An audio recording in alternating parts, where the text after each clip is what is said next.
Welcome to the first lesson in Faith, Focus, and Flow. We're going to start off with our lessons in faith, and our first lesson is called The Real You. Okay, you might want to pause the video. This is the overview of what you're going to be learning throughout the course. And so I'm going to have this one up there. I'm going to put this one on our first presentation. That way you can see all the different things up front and see the incredible value that you're about to experience when we do this. And so, faith part 1 is the real you. You're getting ready. And some of you guys already know this and everything. It might be some review for you, but if you don't know this is going to be quite a revelation to you. This is how you are able to tap into a power that you may not realize you have. Hopefully you do. And so who are you really? Well, you're not your body. What you see in the mirror is not the real you. What you see in the mirror is one day going to go into the dust and it's going to be done with, and you're not going to see it again ever. It's going to be done. But the real you is eternal. It's going to go on and on and on. So the real you is something different. And so once you understand that, you're going to be able to tap into some things that are going to take you to another level in life. And so, first of all, you're not your body, you're not your brain. Okay, the real you is seeing through your eyes, it's hearing with your ears, and tasting with your tongue, smelling with your nose, touching with your hands, so on and so forth. You stop and think. You're able to do things right now. You're able to listen to me right now, but what if I gave you a lobotomy? How much could you do? And so I'm telling you that you're not your body, but you are experiencing this world through what? Your body. So your body is very important. It's utterly important. You cannot think without using your body. And so you are eternal consciousness, but your body is utterly essential. We're going to go on, when we get into the focus part of this, we're going to go into this on a more detailed level. Okay? And so the real you is using your body to experience this world. And so what are you? Well, you are eternal awareness. You are consciousness living in a sea of infinite possibilities. This is what the scientists are teaching us. The past 200 years, the scientists have been teaching us that there is a field of infinite possibilities where we dwell. We're swimming in this. Okay? And we're going to look into some of that. Once we get into it, you got to understand that even the scientists don't know this fully. And so when I approach this stuff, you need to understand that I'm not an expert at the scientific part of it, but I do study comparative religion. I study the different aspects of reality and how it works, and whether or not anyone has this right. You can tap into this at levels that will absolutely work for you. Before we go into this, I want to show you, just in case you might have any doubts here, I want to show you a little video by Bruce Lipton. Bruce Lipton, he wrote the Biology of Belief. He's a cellular biologist. And one of the things about him is he kind of came to an awareness of the spiritual aspect of life as he was studying cellular biology, and he's going to explain that too. He's in an interview with Michael Mendiza, and I want you to see this because it shows you how you are not your body, that you are not your body, your brain, but you're using your body. And so let's take a look at this video.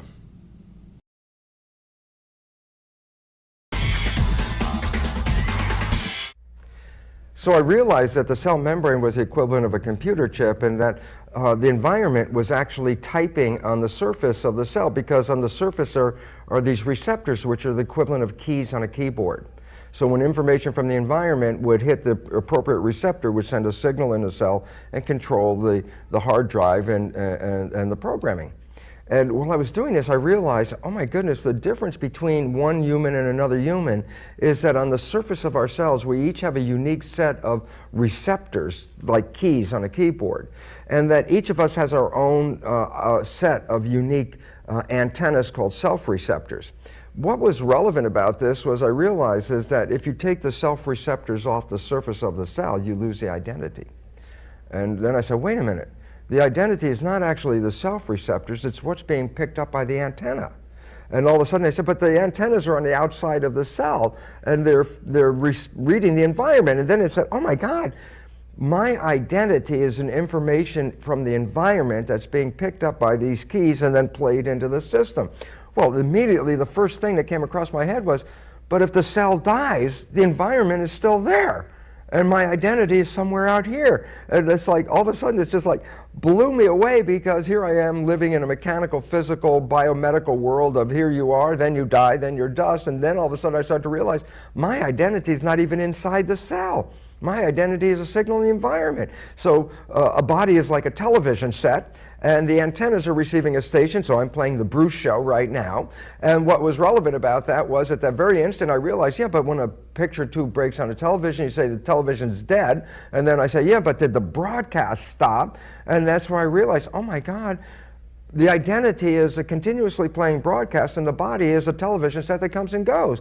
And all of a sudden it says, immortality. And here is like, but I'm not a physical mortal. I am an energy mortal. I'm part of the field. I'm something out there that's being picked up. Well, from 1 minute, you know, a whole life of 40-some years of mechanical biology, genes, biochemistry, and all that, and then 1 minute later, after understanding this, it's like immortality, spirit, and all this other stuff. It was like, wow, it was a real blow of my mind kind of understanding. And yet the reality is, once I started to move into this plane, I started to recognize the value of this information. I started to recognize the value of the thoughts, the energy fields, and all this. And what was more important as a scientist for me was, funny, because I was so excited by the mechanical stuff that I couldn't wait to tell anybody. If I could get people into a room and sit down and say, look how this thing works. If you see how it works, it's the most amazing thing in the world, because you can create the most wonderful life if you understand it. And people in the audience would go, you know, Lipton, your life doesn't look that good for a guy who says you know this stuff. And that was my second wake-up call. My second wake-up call was a simple reality. Just because I became consciously aware of this information, it didn't change the life that I had. And I had to then start to understand it was more than just information. I had to get into the nature of the mind and the subconscious mind and the conscious mind, and start to realize just because knowledge came into my conscious mind, it didn't change the programming of my life. And this is the big issue that most people have in today's new age world, is like, I read the self-help book, I went to the lectures, I went to my psychiatrist, and we found out all the reasons why my life is this way, and yet my life is still this way. And it's like, this is exactly where I was myself. The point is, the conscious mind learns in a different way than the subconscious mind. So while I had all this magnificent knowledge about how I could make a wonderful life, my programs were still from my childhood, were still limiting me and preventing me from experiencing it.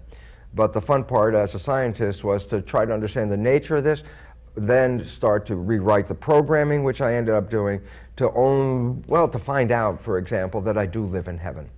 And this is my life today, and now it's much more exciting to go out and tell people about this information, because not only can I tell them about how this information arises, but I can tell them about how this information becomes incorporated in their lives, and how you can use this information to create health and happiness and harmony on this beautiful planet. Okay, that was Bruce Lipton, and it's kind of a giddy discovery of how he's actually eternal consciousness. He's actually spirit living through a body is kind of it's kind of beautiful, actually. One of the things that I want you to remember about what he said is there was that point where he said, you know, he understood it. I mean, you have it in theory, you understood it, but in order to live in it, in order to use it to change your reality, you have to change the programming. Because he was saying all these perceptions of my childhood were all part of his present program. And because that's what he was That's the life he's living. He had to change those programs in order to change the life he was living, and he did it. And that's what we're going to be doing in this book, or this course. And so, as scientists will tell you that we live in a sea of infinite possibilities. The field that we live in, this electromagnetic field that we live in, that we swim in, it's a field of infinite possibilities, and we interact with it constantly. We're always interacting with it. And one of the things about faith is faith can reach into that sea of infinite possibilities and create a new reality. So faith is utterly important. That's why we have faith, focus, and flow. If you tap into the principles of faith, the things that you experience begin to change. And it's not, some people, consider faith, or you're going to pray and then expect God to do something on your behalf. Oh, pray. And have you ever noticed that hardly ever works? It hardly ever works. It's because people are doing it all wrong. They don't understand what faith actually is. And so what my background is with the Bible, and I've also studied comparative religion, and I've studied Hermeticism, I've studied the Law of One, I've studied a whole bunch of different philosophies, and I've taken all these philosophies and combined them into something that actually works. And not only have I done this or have learned it, but I've done it. Okay, and I've proven results, as my introduction told you.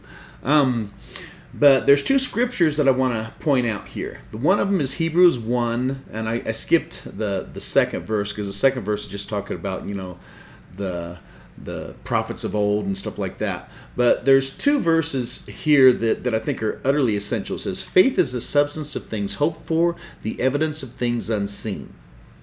Okay? So you're hoping for something. It's this evidence, okay? Faith holds on to something in the future. It says it's a substance of things hoped for. So it's a present thing, because now is all that there ever is or ever will be. And so faith takes hold of something that's going to be and brings it into the present. And it says, through faith, God created the worlds so that what is seen was not made from what is visible. And look at how this operates here. You look at Genesis 1 and 2. It says, in the beginning God created the heavens and the earth. Okay, so it's all there. Everything's there. All this field is there. Okay? It's all there. Now, in that field, the earth was formless and empty. Darkness was over the surface of deep. And the Spirit of God, the consciousness of God, the eternal awareness of God, of which you are, the Spirit of God hovered over the waters, and God said, let there be light. And there was light. And so God reached in and said, okay, what do I want here? I want this. I want light. So reached in through this thing, this substance called faith, reached in and said, okay, let there be light. And there was light. There's more to that. We're going to go over the different aspects of it. There's the affirmation of it. There's the visualization of it. There's all these different things that you combine together with this in order to make these things happen. But this is the essence of faith. Okay, so this sea of infinite possibilities. Now, like I said, a lot of this stuff is going to be very scientific, and I'm not a scientist. I'm an English teacher. I'm an English teacher and a life coach is what I am. But I'm pretty good at this, and I've proven it. I'm very good at this. And so there is this sea of infinite possibilities, but in this sea, this field, it's all waveform reality. Waveform reality means that it's not collapsed into anything, tangible. It's just this waves of reality. Okay? And so what you're doing is you're stepping into that. You are tapping into it in order to collapse that wave function in order to create a reality that you want. And we're all doing it all the time. I'm doing it right now. You're doing it right now. Everyone's doing it. We're all participating in this creation that God gave us. But you, as it says on the screen here, you are part and particle of God. Okay, you are infinite awareness. Experience the world through your body. Experiencing the world through your body. You are consciousness observing through your eyes, touching with your hands, hearing with your ears, so on and so forth. Foundationally, all that you experience in this world is waveform information. I say we're in a sea of information. It's everything that can be known is here. There's a philosophy out there that says it's called the Akasha. The Akasha, all the information of the universe is there. Well, we are living in that information. Okay, your body converts that waveform information into electromagnetic signals, which construct the reality that you believe you're experiencing. Now, technically speaking, it's like a distortion of the true reality, because the true reality is God. That's the true reality. That's the eternal consciousness.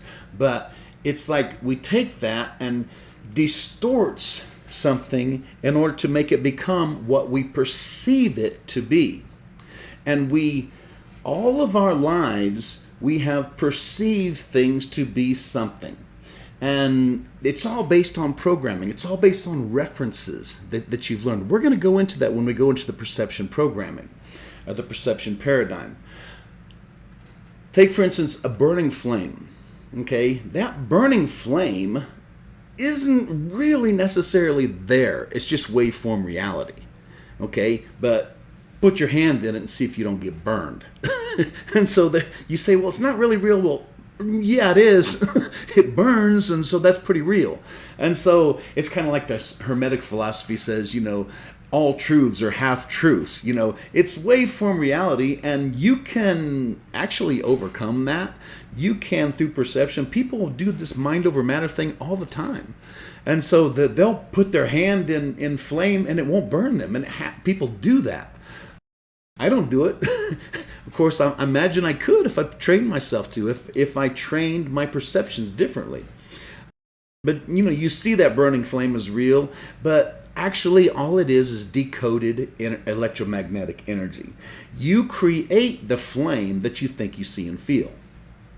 Okay, scientists call this the observer effect. Okay, if you ever, you could look it up on YouTube or something. Just type in the double slit experiment, and it'll tell you about how scientists discovered that everything is waveform until an observer comes in and collapses the wave function. Okay, there's so much more to this. It's an oversimplification, but there's so much truth to it as well. Because it's not like nothing is existing. It's a you can change it. You can change it the same way God changes it. Okay, but we're going to go into more of that in a little while, or in another lesson. Okay, now think about this. God is the original observer. The original observer. So if you think if a tree falls in the forest, doesn't make a sound. Well, if God's there observing, of course it does. And so God's the one's holding all things together by the word of his power. Now, Max Planck, who's called the father of quantum physics, really had a tremendous quote for this. He said, all matter originates and exists only by virtue of a force, which brings the particle of an atom to vibration and holds this most minute solar system of the atom together. We must assume behind this force the existence of a conscious and intelligent mind. This mind is the matrix of all matter. It's like Hermetic philosophy says, all is mind. The all is mind. The universe is mental. And there's so much truth to that, because you can tap into the processes of life using this. Now, of course, you're using it from the standpoint of an eternal consciousness. You are spirit first. You're using your body, okay? But you are tapping in, understanding that you have the power to collapse the wave function in certain ways, okay? You have that power. Now, if you look at these two individuals here, what this is showing on the screen is the electromagnetic frequency flow around these individuals. We're going to go into some more details on this because because there's so much to this. This electromagnetic flow that you see here is going to be central to everything that we're learning in all of these lessons. It's going to be central to it, and you'll learn that as we go. Okay, our observable universe is within the sea of electromagnetic reality, where one is all and all is one. That's, just like Hermetic philosophy says. Jesus said it. I and the Father are one, and you are one in me. I am one with the Father. We're all one. The frequency signal that you project creates the life that you experience, though. Okay, now Lynn McTaggart put it this way. She said, living consciousness somehow is the influence that turns the possibility of something into something real. That's the consciousness, just like Max Planck said. It's the consciousness that does it. Okay, it's the intention behind it. So the most essential ingredient in creating our universe is the consciousness that observes it. And so we are participants in a participatory universe. I'm going to go into more of that in a little bit. Okay, now I want to talk a little bit about the flower of life, because the flower of life in sacred geometry is a representation of the torus. Now, if you look at this crop circle right here, this is a torus flow. But if you look at it carefully, it's got the elements of the flower of life in it. And that's what the torus basically does. The torus is kind of the flower of life is kind of the geometric representation of a toroidal flow. And so the flower of life does symbolize the torus flow of energy and the entanglement of all things. Now, it's so important to understand that, because you are part of everyone else. And using mind, you can connect yourself to other things. And using mind, you can connect yourself to people who are actually looking for you. You can literally connect you to those people. And this is a scientifically proven fact. And so I want to play another video for you. This video is from the series that Foster and Kimberly Gamble did, called Thrive, and I highly recommend this video. It's outstanding. There's two parts to it. There's Thrive 1 and 2, but this is from Thrive 1. Okay, if you'd like, you can pause the video and look at Dr. Dwayne Elgin's quote, but you're going to see some visual representations of that in this video clip from Thrive. And so let's go ahead and look. This is Dr. Dwayne Elgin. He's the author of The Living Universe.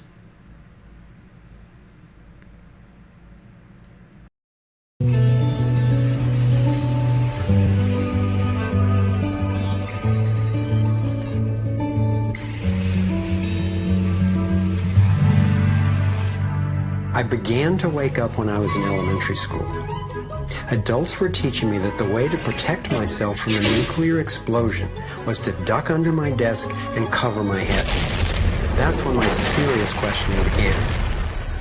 A couple of years later, I had a direct experience of universal energy.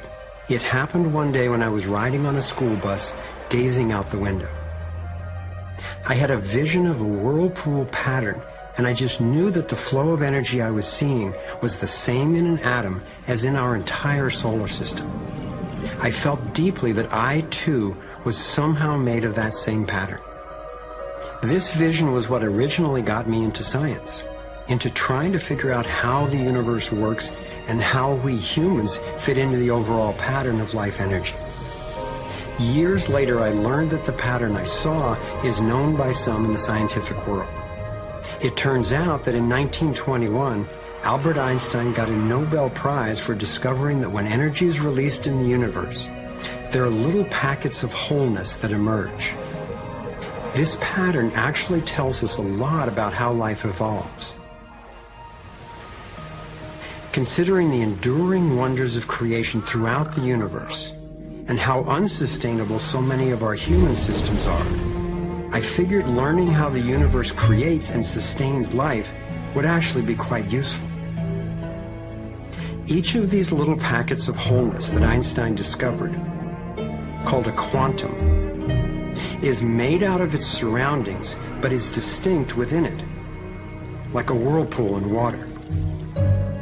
These packets are always the same pattern, no matter what size, and they are surprisingly relevant to issues as seemingly disconnected as the wars in the Middle East, the global financial collapse, and how to achieve justice for everyone. We're about to explore how. Mathematicians call this pattern the torus. The energy in a torus flows in through one end, circulates around the center, and exits out the other side. It's balanced, self-regulating, and always whole. I was first officially introduced to the torus by scientist and inventor Arthur Young. Futurist Dwayne Elgin explains how the torus is the primary pattern that nature uses for life at every scale. Evolution means to unfold, to roll out. So the question is, what is the universe rolling out?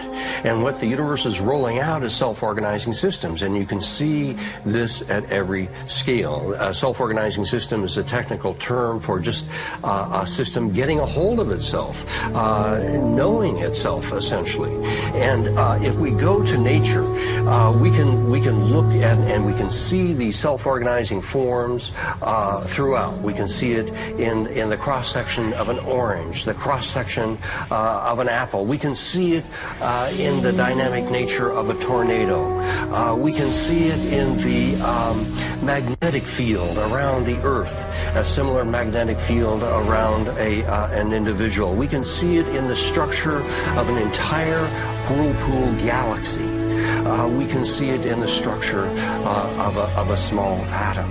At every scale, throughout its entire history, the universe has one single project. It's growing toruses. The universe is a torus growing factory. Okay, that was Dr. Dwayne Elgin explaining all this. You know, all of these things. You got the atom has a torus. You could see the toroidal flow around an apple, an orange, and everything, or a person. All of all these toroidal flows, all of these toruses or tori, are interacting with each other and causing. It's like at the minute level, it has some, and then all of those things in the minute level creates another one. And so when you come together with a person, you got, let's say you got your friends come together. You come together, there is a signature, a frequency signature around you. And so we're going to get into this when it comes to later talking about the laws of association, how these are very important things to think about. Because you don't want to associate with people who are going to change your signature in a negative way. And so, but anyway, that's for a future lesson. But all of these things are interconnected. We're all interconnected. Okay, so remember I was talking about the flower of life. This is a representation of torus dynamics. It's like one thing connects to another, and those two become one. The three connect to another. Those three become one. And so that's the essence of all things. You are interconnected with everything. It's like if this is your torus flow right here, well, you are interconnected, and through consciousness, you can transcend time and space. Not so much time, but space. You can the space between you. Non-locality is something that's extraordinary. I can pray for someone in Pakistan, and that prayer can be effectual. And the Intention Project, especially with Dr. Lynn McTaggart, she's proven this. She's proven these things. You can affect people from for miles away, and we're going to go into some more of that later as well. Okay, now remember, everything has a torus flow. Everything does, and so. Let's take a look at the heart. Now, every cell of a heart has a torus frequency signature that is unique to itself. There is no signature that is exactly like another. There are none of them. Every signature is absolutely unique. This is so important. Remember this, because when we go into the person that you are created to be, you need to understand that this is your uniqueness. And so your uniqueness is what makes you extremely valuable. It will make the things that you create are extremely valuable, because without those things, the world won't have those things. Those things are so important. And so if you look at, you take the cells of a heart.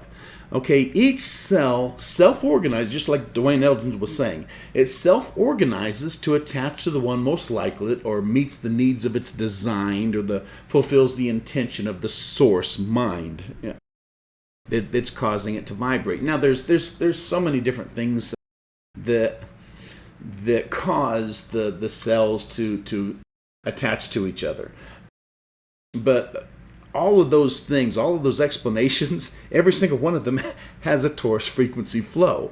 And so if you get this one tiny cell, and let's say it's over here, a cell in the right atrium, okay, the one next to it is going to be the one most like it, or it's fulfilling its purpose. And so all of them together are fulfilling a purpose.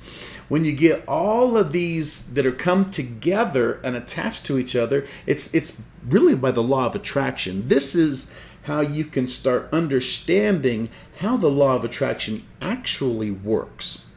And so when it comes together and it forms a beating heart. Now, it doesn't keep on forming things. Once it forms the beating heart, it has fulfilled the intention of the source. It's fulfilled the intention. Now, you are a source. And so you have intentions. You can change things. You can change things in your life. You can change circumstances. You can change who you are through your perception paradigm. And so once you do that, once you change that torus frequency, it's going to do what it is designed to do. Okay? Everything is torus dynamics. There's a reason why nerds tend to hang out with nerds, why lions form a pride. There's a reason why a person becomes homeless, why a person, the people who are poor tend to remain poor. People who are rich tend to remain rich. When you get together with athletes, there's a frequency signature that they all have. They're attracted to each other. You watch fish swimming in schools. Their kind hangs with their kind.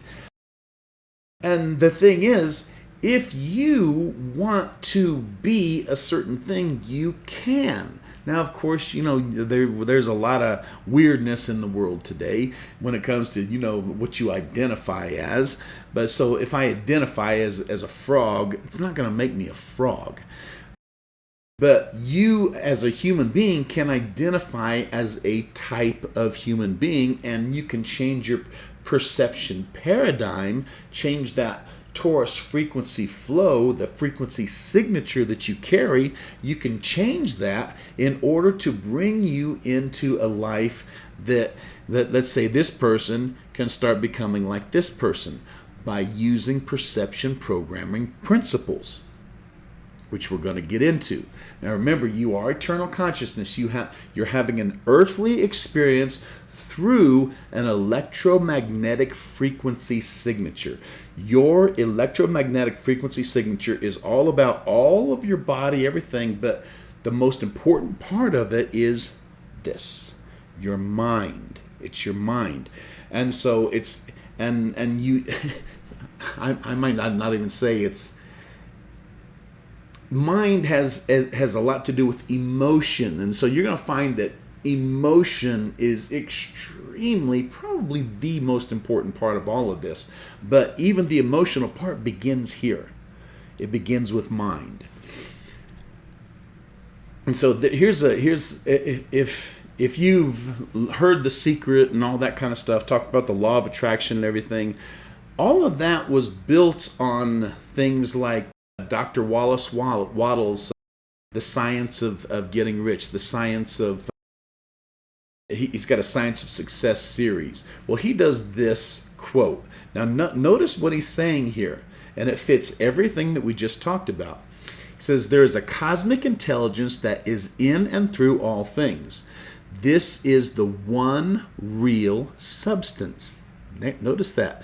This cosmic intelligence is the one real substance. From it, all things proceed. It is the intelligent substance or mind stuff. It is God. Where there is no substance, there can be no intelligence. For where there is no substance, there is nothing. Where there is thought, there must be a substance which thinks. Thought cannot be function, for function is motion, and it is inconceivable that mere motion should think. Thought cannot be vibration, for vibration is motion, and that motion should be intelligent, and that motion should be intelligent is not thinkable. Now, it can get a little confusing there. But motion is nothing but the moving of substance. If there be intelligence shown, it must be in the substance, not in the motion. Thought cannot be the result of motions in the brain. If thought is in the brain, it must be in the brain's substance, and not in the motions which the brain's substance makes. But thought is not in the brain substance, for brain substance without life is quite unintelligent and dead. Just think about it. What happens to your brain substance once you leave? Once your consciousness leaves your body, what happens to it? Goes back into dust. So the brain is not the true thinker. It's not the one that's animating it all. It is your consciousness that is animating it all. It is your spirit that is animating it. Because without your spirit, boom, everything's done. Okay? And so, but thought is not in the brain substance, for brain substance without life is quite unintelligent and dead. Thought is in the life principle which animates the brain. In the spirit substance, which is the real man, the brain does not think, the man thinks and expresses his thought through the brain. Remember, you are not your body or brain. You use your body and brain in order to experience the world. And so, how does faith work? Thought impresses itself on the thinking substance, the substance that God has put out there, the field of infinite intelligence, infinite possibilities. Thought impresses itself on it and can change reality. And so, all that you are works through this, through the body. When you entered this world, you knew absolutely nothing. You are here for the experience. All that you know is that you have either been taught or that you've experienced for yourself. Okay? And so this is so important because we're going into that in the next lesson. You literally have been programmed to think a certain way. And most of what you've been programmed to think shouldn't be what you were programmed to think. You should be at a much, much higher level. So your frequency signature is a reflection of your body and your mind. And so everything you've learned and experienced throughout your life has shaped the unique frequency signature that you have right now. One that aligns you perfectly with the greater design of the world. Your signature is perfectly placed right now. It's perfectly placed. But what we're getting ready to do is take it to a whole new level. Okay? And so I want you to be prepared for this. We're going to do this in the next lesson. I'll see you there.